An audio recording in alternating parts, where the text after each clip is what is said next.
All right.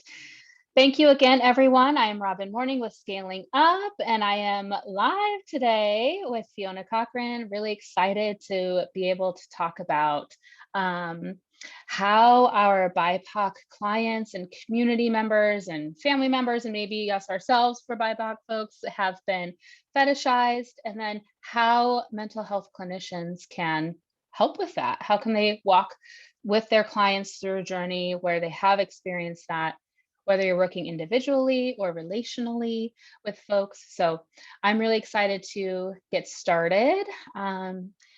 We will have opportunities to ask questions. You can put your questions in the chat at any time, and I will monitor those questions. If there are questions that are kind of clarifier questions that need to be answered sooner than later, then I will kind of interject and make sure that Fiona sees the question so that it can be answered and you're not, left kind of like confused, wondering what she just said.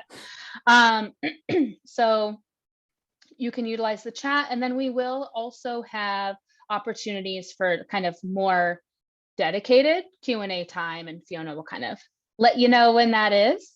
So without further ado, Fiona, hello. Thank you for being here. Thank you so much for having me. I'm Fiona Cochran. I'm a licensed marriage and family therapist. Awesome. And you're based in Colorado, correct? I am. So yeah, in the Denver metro area. So if any of you live here, we're getting some crazy weather today. It's like we're getting a little bit of a blizzardy. It's really cold. So yeah, so I hope you all are staying warm. Yes. Yeah. I heard about that. I'm normally residing in Colorado. I'm temporarily not, but yeah, all of my friends were like, oh, it's going to snow. We're going to have a blizzard. And it's like, well, that's typical because you probably all planted your flowers last weekend. So definitely. Wonderful. Why don't you take just a couple of moments and let folks know a little bit about what you do in your practice? Yeah, so I am a licensed marriage and family therapist. I have a private practice, telehealth practice here in Colorado, and I specialize in couples and sex therapy. So most of the folks who are coming to me are people of color. I see a majority couples versus individuals. I only work with adults at this time, and I also work at a sex offense specific agency. So I provide court ordered therapy to clients that have committed sex offenses. Wow, you probably have a very full and exciting caseload. I love working with relationships, just in being in relationship with folks. So I know when you and I were talking before, you were talking about your love of working with folks in relationships and relationship things and sex and sexuality, and talking with families about sex and sexuality. So, I'm going to give a little bit of teaser. Some of the stuff that you're going to talk about during the summit in June. So I'm really, really excited about how that's going to show up. So yeah. So today we're talking about the fetishization of clients of color, BIPOC folks, and how that happens and how therapists can help. So I don't know, is there a place you feel like starting today? I know we went over a few ideas. You have some questions for our audience. Yeah, definitely. One of the questions I have, I guess I'm curious to know how many people in the audience actually talk about sex with their clients. Yeah, feel free to put in the chat if you talk about sex with your clients, either your individual clients or maybe you work with couples or families.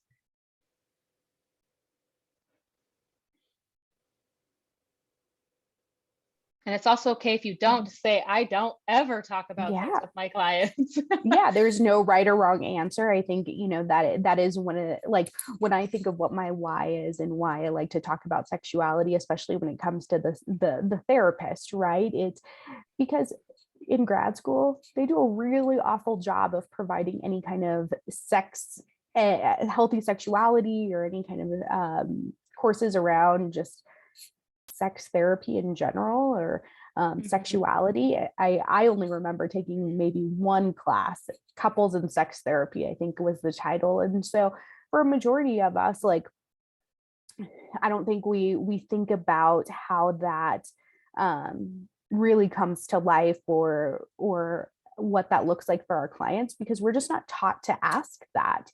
And I think it's so essential for us to be able to say, like, to bring it up, right? Because our clients may have this piece that they want to talk about, but they may need that permission from us to bring it up. And so I think, as we're thinking of just from the clinical perspective, how can we bring that up initially? I think it's part of our intake. We ask, how did you ask about their relationships, ask about sexual dysfunctions, what pronouns they identify with, what even their first like sexual memory is. I think those are all relevant questions as we're getting to know somebody, because when we're thinking about the human condition, right, like being a sexual being is very much part of our DNA. And so so I think we have to be able to talk about it, and even leave that space for our clients to know that, hey, it's okay if you want to talk about sex here, because I don't think you have to have a huge repertoire of knowledge in that area, but it's always kind of a learning process for us as clinicians. Exactly. Yeah. I also got my degree in marriage, family, and child therapy, and we took one class on, human sexuality, and it was so bland and generic, and it was less in depth than the course I took in undergrad. And I ended up being a teacher's assistant for that professor in undergrad, and so I experienced, like, a deeper level the second time around with that class. But wow, yeah, it's important. I think offering space to talk about sex, even if you're not providing sex therapy, right? Because there's a difference between Yeah. talking about sex and someone's sexuality, and the role of sex, or whatever in their experience as a person, is really important, even if that's not the focus of your work, because we all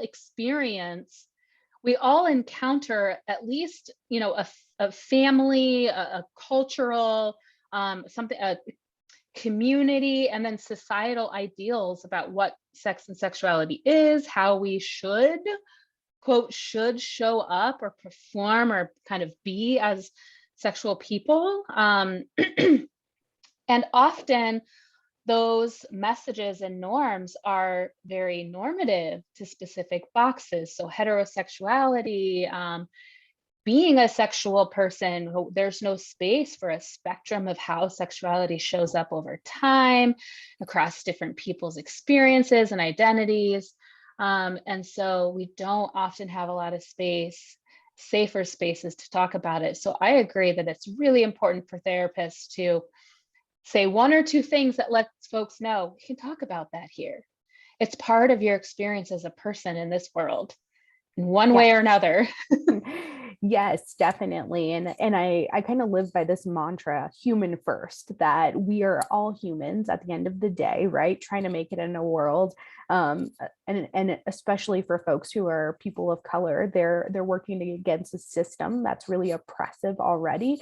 And then when I hear so many times when people come to me, they've told me that they've had some pretty negative experiences when they've tried to bring up sex or sexuality. I could even think of my own experiences as a client, where I had a therapist who, when I tried to broach that subject, was just not I could feel the discomfort in that in her in that moment. And and I think I always say being a therapist is being a good actor, good actress, because we don't want to allow our clients to know that what they're bringing up may make us feel uncomfortable. We want to really open that space up to bring the things that they have, that they want to be able to process. And I think, in thinking about just kind of like the fetishization piece, like there are some clients who are in biracial relationships who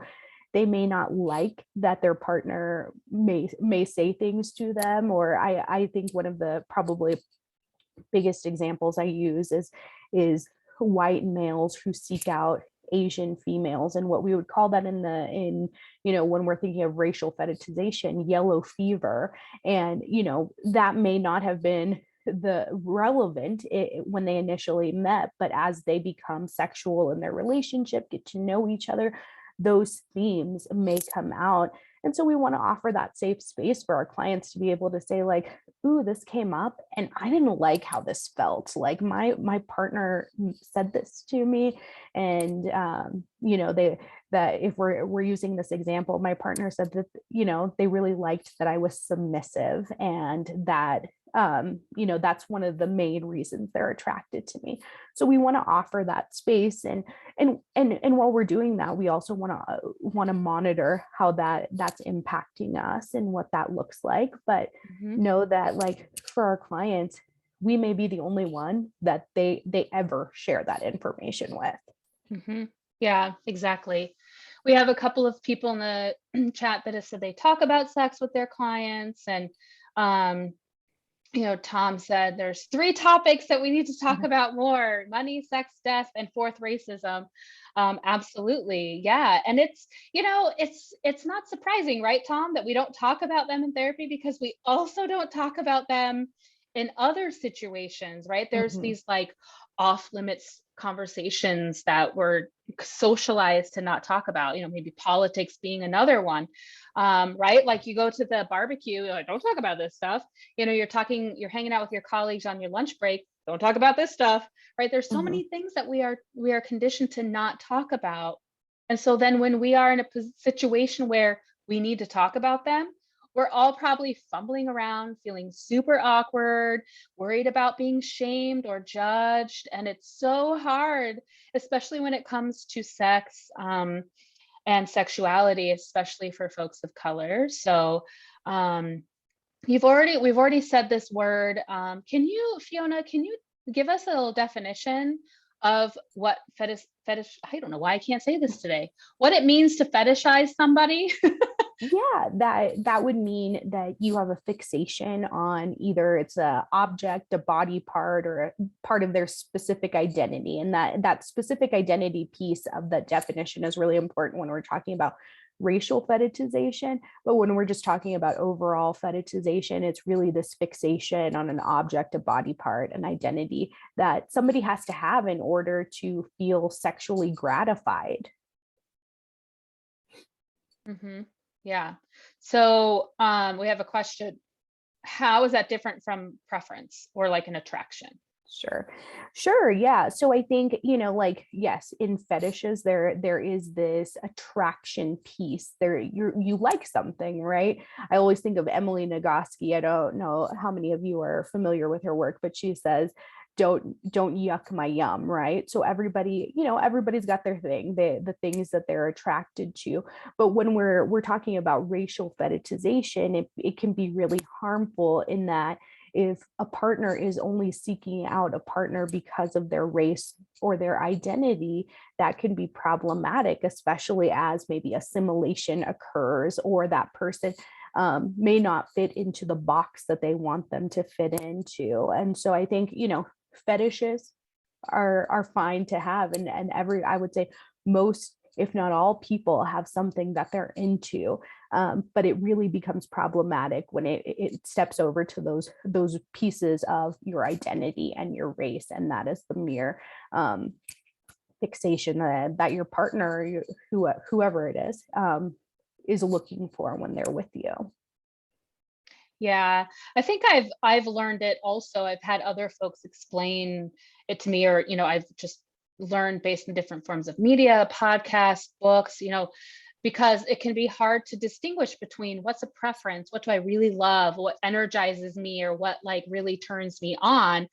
What's the how do you know that it's kind of gone over into this direction of now it's a fetish? And I've heard it explained in some ways that having that object, let's say it's a shoe, right? You have a shoe fetish. You can only reach a certain form of sexual satisfaction if that object is present, or you're doing a certain thing with that object during your sexual encounter, or solo sex experience. And so it almost feels like if that's not present, then my sexual experience is kind of meh, or maybe I don't get turned on at all without that being present. I've heard that from some folks too, that it's sort of required for their kind of arousal progression to Yeah. occur. And I've also heard it explained that a fetish is usually developed through some, early experiences, early on, whatever that means, early on in Mhm. childhood or early on in your sexual exploration. Is that how you would explain it as well? Yeah, definitely. I would definitely add those aspects to it, and I think really where it becomes like problematic is when there is this piece of, um, you know, especially in the dynamic of relationships where maybe one partner like wasn't overly explicit about this fetish they may have towards a certain identity. And then as that person even, wants to change things up, there's a little bit of anger, or, it elicits some type of dysregulation where, yeah, that dynamic can really get impacted. Yeah, yeah. How do you, I know you want to, we'll probably ask this of everybody if folks are, the questions that we ask, you have consent, right? You don't have to Mhm. answer them. You can think about them, jot them down and kind of reflect on the questions later, or you can answer them in the chat for all to see, or you can send me a direct message or Fiona a direct message if you want only one of us to see it and not everybody else. And, so kind of remain anonymous for the rest of the group. So there's no pressure to answer any questions publicly. But Fiona, I want to ask this of you first. How do you start to address fetishes, or maybe even the presence of a racial fetish going on? Like, how do you approach that Mhm. with clients? How do you ask that question, or go into that? Yeah, so I would say I have to broach it pretty gently as I'm working with folks, especially in the relational dynamic. Now, if I have somebody who's coming in individually, we can, I always say my number one kind of tip for this is to just be curious, to ask some questions. And I did see a question there in the chat from Tom. Does this require at least one person in the relationship to express this is not okay? Yeah, so individually, if I'm working with somebody and they're like, this is really making me feel uncomfortable, my work as their therapist is to really help them do a little bit of prep work to maybe bring this to light. um, and be able to offer, that safe space for them to process it so that they feel prepared to maybe have a conversation or even explore if this relationship works for them. And I think, like, if I'm working in the dynamic of a couple, because I do work with a lot of people of color, um, biracial couples, and so as I work with those folks, we talk a lot about sexual interest and preferences, kinks, fetishes, and so we really kind of start to create those definitions around what that looks like. And I think there's also this fine line too, because within, like the BDSM world, there is an area called race play where this is consensual behavior that allows for control and power, consent, aftercare, all of those aspects to be present, where in the racial fetishization piece, that control and power may not be there. And so, I really broach it from in a couple's perspective of doing some worksheets, and one of the things I have people do is a yes, no, maybe list. And so I this was adapted from, her name is Dr. Jessica. She's a sexologist, and I'll share that on my screen because I think it's really helpful. Like, you can go to her website and download this. But what I like about it is that it will ask folks, they will circle, yes, I'm comfortable discussing and offering supports. They strike out, this is beyond my purview. and or comfort zone, they underline things that they're open to discussing. So that those yes, no, or maybes. And then they would put some little asterisks by things that they'd like to learn more about, or they're comfortable offering supports. And this is just one of many kind of adaptations of this yes, no, maybe list that I have been able to find. But in some of that, there is the questions of race play and what that looks like, and if that is something that they're into. So let me see how I could just share this really quickly.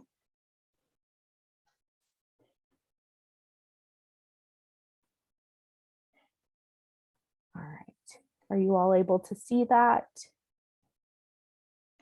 I am, yes. Okay. Yeah, so it's just a worksheet that I have people, do maybe early on in their sessions, as we're talking about sex and sex, whatever sexual therapy topic we're talking about, or just general relationships, because I think in that we have to be able to just ask about sex. So this sometimes is something that I do use, and I would say for the most part at some point with most couples, and you could even use it on the individual level if someone's wanting to explore relational concerns. And this is from Dr. Jess. Dr. Jess, great. Yeah, if you wouldn't mind dropping a link to that, if you found that online. I know you have it kind of downloaded, but if so, that would be great. I think folks might like to refer to that. Accidentally muted myself.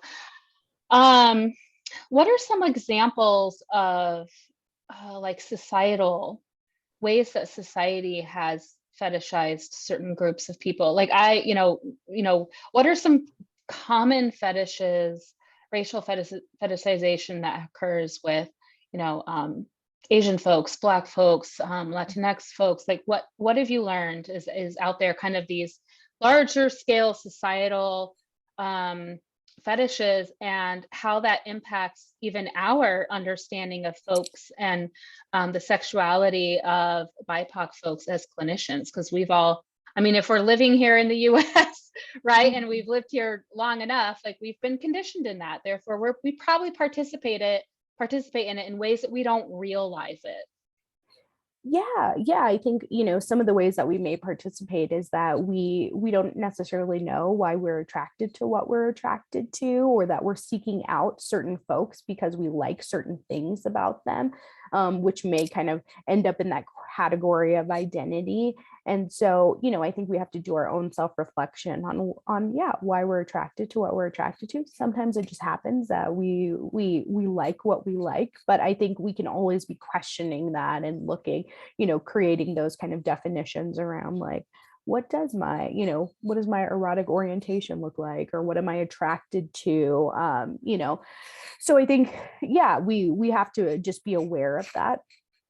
And I think, one of the things I see a lot, and I guess it's maybe like I work with a lot of millennials. So probably that like almost like 30-ish to 40 age range right now. And, there are so many people who are not partnered, or maybe they're looking for other relationship configurations. I work with a lot of folks around consensual non-monogamy. And so being able to even understand that there's, in dating, that this might exist. Like when I always love hearing the stories about like people meeting online and the people that they're finding. When we think of just kind of these apps in general, we may put our preferences in there. So then it brings up a pretty similar demographic of people. And so, that comes up quite a lot. And so then, just doing that processing around, like, okay, so why did you pick these things when you started, you put yourself on Hinge or Bumble, any of those dating apps? Yeah. So what are some like examples of fetishization of BIPOC folks? Like I think of one, I know there's a really common one with Black women. There's this Jezebel archetype or trope that explains this this norma, this kind of this it's rooted in anti-Blackness, that Black women are inherently promiscuous, and that's viewed as dangerous, not just immoral, but dangerous, and that they entice men, and they are really dangerous, especially to white men, and it's their fault because of their energy and whatever. It's, you know, so and that leaves them deserving in this place, right? That means they deserve to experience sexual harm and sexual violence. So that's a really major pervasive form of how Black women have been fetishized over time. Consistently, it still exists in the US, and how that perspective, that view, is present in the, you know, kind of either in the subconscious or even consciously for a lot of you know, a lot of mental health professionals, everybody, no one's exempt from learning those things. So there's one example that I know a lot about. What else do you see out there? And also for those in the audience, if you know of some, please share with us. Yeah, as you share that, I think of, you know, in my larger presentation that I have for the conference, I put these pictures or images up of, yes, what, you know, the idea of what, you know, Black women look like, and that there's, yes, that they were dangerous, and the fiery Latina, that's kind of my always go-to, in that, yeah, there is this fetish around, like, oh, if you are with a, you know, Hispanic or Latina person, that there's a lot of passion, they are highly sexual, they you know, I think those are probably the biggest points, you know, where we have, you know, on the other end, like the China doll or yellow fever, like these terms that that some people are pretty explicit about using. Bumble did a really great video, and you can find it on YouTube, about what fetishization has meant to this kind of millennial population. And I think it's really interesting in that, yeah, like, even, you know, when we were thinking of just fetishization in general, that, yeah, on these apps, that there are people who are just really looking for these specific features or these certain races of people, because that is something that they feel they need in order to have that sexual gratification. Yeah, thank you for that. I think I may have found the YouTube video you were talking about by Bumble. It's titled "What is Mhm, Fetishization?" It's sexual harassment when it's non-consensual. mhm. Is it that, do you think? Yeah, Okay, so I'll post a link to that in the chat so folks can watch it if they would like. So here's the link to the Bumble video on YouTube that Fiona was referring to. Thank you for sharing that resource. yeah, I think it's great, you know, and I think you know, such a big app like Bumble is really bringing to light how, you know, fetishization can, you know, is so prevalent, especially as people are dating and looking, you know, looking to be pair bonded with somebody else. Yeah. Tom asked, how are you using the concept of technology as increased access online to impact on fetishization? Let me see, how are you increased access online to, so if I understand this correctly, let me think of how I want to answer this. Increased access online to him. Yeah, I mean, I think if I understand this correctly, like, there, like, what am I looking at the correlation between, like, online, the access to, like, online resources, and, like, just kind of increasing fetishization? Is that correct, Tom? Yep. Okay. So, yeah, so I think, yes, there is definitely a correlation when we think about not only, like, the dating apps, and that actually just, you know, recently I was connecting those dots, but generally when we think of pornography too, like, we think of the types of pornography that people are looking at, and so I think, yes, having on, you know, that access to online kind of whatever you want, when it comes to, you could go to Pornhub and type in anything that you want to look at, and there is people can find that. So I think there is definitely an increase in fetishization, not only like racial fetishization, but just fetishes in general, that not only allow people to feel connected to people online because they're trading these things, they're sharing it, but they're also, they can type in anything that they want and find it somewhere. So I think, yes, that, and we also know, like, when we're thinking about pornography in general, like I read this article that it said that kids are viewing pornography as early as 8 years old, which is really scary when we think of, okay, so if at 8 years old somebody's viewing pornography, by the time they want to be in a relationship, maybe in their mid-20s, like if we're just kind of thinking about how like society is saying like marriage is happening later in life, so maybe like later 20s, that's like almost 2 decades of viewing pornography and being able to access whatever it is that you're looking for. So there definitely is that connection there with having those online resources. Yeah. I like how you kind of correlate like this access, like you can find a lot out there, and you can probably find a lot that helps you kind of unpack your biases and your fetishes and why they exist, especially when it comes to racial fetishization, or even like gender fetishization. I know you didn't say that, but I'm guessing that's a thing too. But help you kind of unpack and learn about a little bit more about yourself in that way. And I'm guessing there's stuff out there that reinforces some of those really harmful patterns, right? That folks are seeking out. Maybe they don't intend to, but it does. And then some folks that are intending to find that information. So yeah, it's important to get connected with the resources that help you explore. How do you, so we have just a few moments left. How do you help folks through those conversations? Or what do you think are some important things that folks here today live, or who might be watching the replay later, can kind of start with, whether or not they're a sex therapist, right? What are some things you can start with to help folks who have experienced this harmful?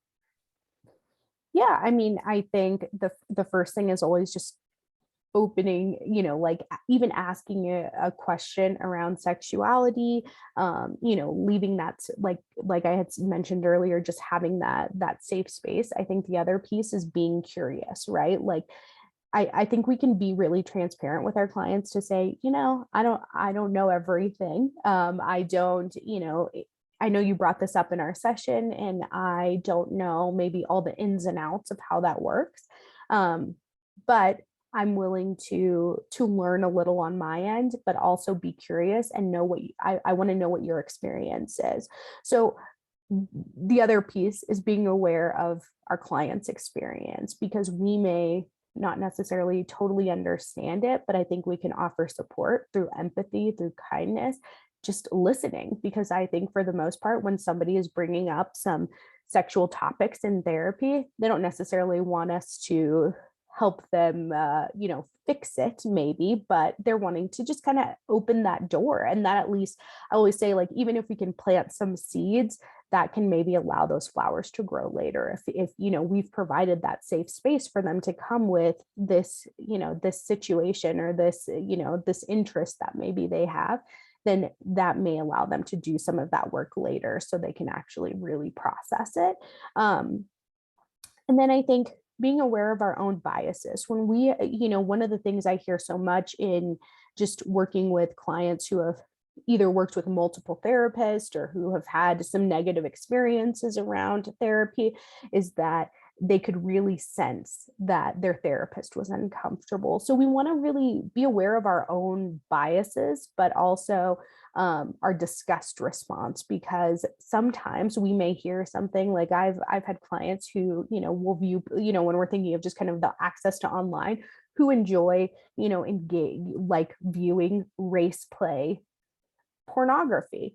And that is really arousing, but they're also aroused to other things. So it's not just that piece. But when we hear that, it might give us kind of a visceral reaction like, oh, you're watching slave and master pornography, and that doesn't like, ooh, I don't like the way that makes me feel. So we want to be really aware of our own like disgust responses that might exist. So, I think the answer to that piece for us is just the self of the therapist is seeking out, consultation and supervision in the places of people who do that kind of work on a regular basis and can allow you that safe place. Because I think in anything, we're always trying to model this relationship that is secure functioning is the term that I use, that it's safe, that our clients come back to. And so we should be doing that work too in our professional settings as well.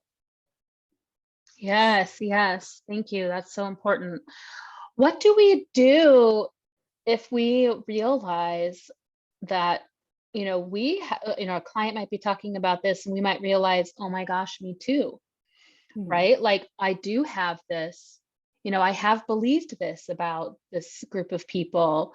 What do we do as clinicians to begin to work through that? I know you mentioned, supervision and consultation, but, maybe there's things that you've encountered, your own stuff that's come up and you're like, whoop, this is what I did, or maybe there's someone in the audience who kind of had a process and could share something. Again, no pressure, but I'm just curious, like, what do you think what would be helpful for us to do? Yeah, I mean, we've got to name it. So, when I think as therapists, we're always going to encounter some level of counter transference that might come up. So, outside of seeking our own consultation or supervision, that also might be a place for us to work on in our own therapy to see why we might have had the reaction we had, because yes, it might be really close to something we've experienced. And sometimes, I don't always adhere to that. Like as therapists, we should be blank slates. I like this relatability sometimes. Like I want to know about my therapist. I want to know that she's a human too, that she isn't just a therapist or he isn't just a therapist. So yeah, I think we can even identify that within our sessions to say like, ooh, what you're sharing, like I had this reaction, like what is that like for you, and really keeping that piece, always towards the client, but even just being able to identify, because if we sense it, then I imagine our clients are sensing that too. So sometimes to just acknowledge what is happening for you, and making sure that we are still focused on what the client is in there for, but sometimes just identifying it in the session. Yeah, great. Thank you. Before we wrap up, I just wanted to invite folks, what's a final question you have, or one thing you feel that you learned today you can take with you and continue to either explore or put into practice? Feel free to put that in the chat. And as you do that, I will share a little bit. On June 10th and 11th, we have our second annual Be Bold Summit. We had to move it to all online, virtual. We were going to be in person and virtual, but some things shifted and we needed to move to all online. So we are going to be completely virtual and live, so you'll get real-time interaction with us. It'll still be super fun. And so Fiona is one of our amazing speakers, and we're really excited. I'm going to put a link to a special discount registration opportunity. So if you enjoyed today and you want to learn more from Fiona and our other presenters, you can follow this link and receive 20% off of your registration for the next 3 days. So this will end in 3 days, but if you want to register, go for it. We would love to have you. And I will put this information in the chat now.